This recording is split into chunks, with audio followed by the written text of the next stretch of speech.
This is a slideshow of our star-studded trip to the beautiful country of Denmark. We'll take you through our trip and show you the amazing World Heritage sites we were lucky enough to visit. Sometimes we fall down, can't get back up. We're hiding behind skin and too tough. Our first stop in Denmark was the Kronborg Castle. It was built in the 1420s by the Danish king. In 1629, the castle went up in flames but was completely restored 10 years later.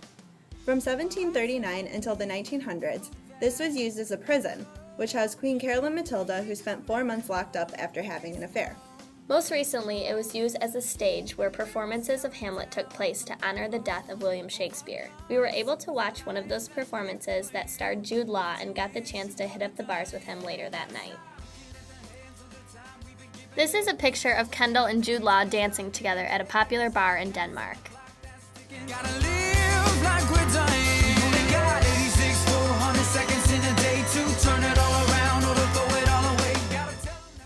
Our next stop was the Roskilde Cathedral. It was constructed in the 12th and 13th centuries and was the groundbreaking start of the brick Gothic style construction, which became very popular in Northern Europe.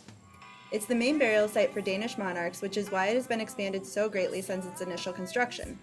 In 1987, the cathedral became the home of Denmark's largest boys' choir, which is how he got the chance to meet Zac Efron.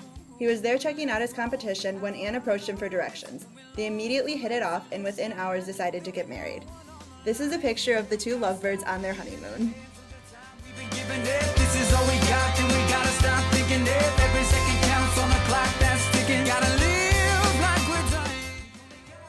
Our last scenic stop in Denmark was to the Jelling Stones. These are two large runestones dating back to the 10th century. The smaller stone was created by King Gorm in memory of his wife. The larger was raised by King Gorm's son in memory of his parents, but also celebrating his victory of converting the Danish to Christianity. Recently, the stones have begun to crack and experience expected wear and tear from being exposed to weather year-round. In 2008, it was suggested that the stones be moved to an indoor exhibit. However, the Heritage Agency of Denmark has decided to keep them outdoors, but did hold a competition for architects to build a protective case for the stones.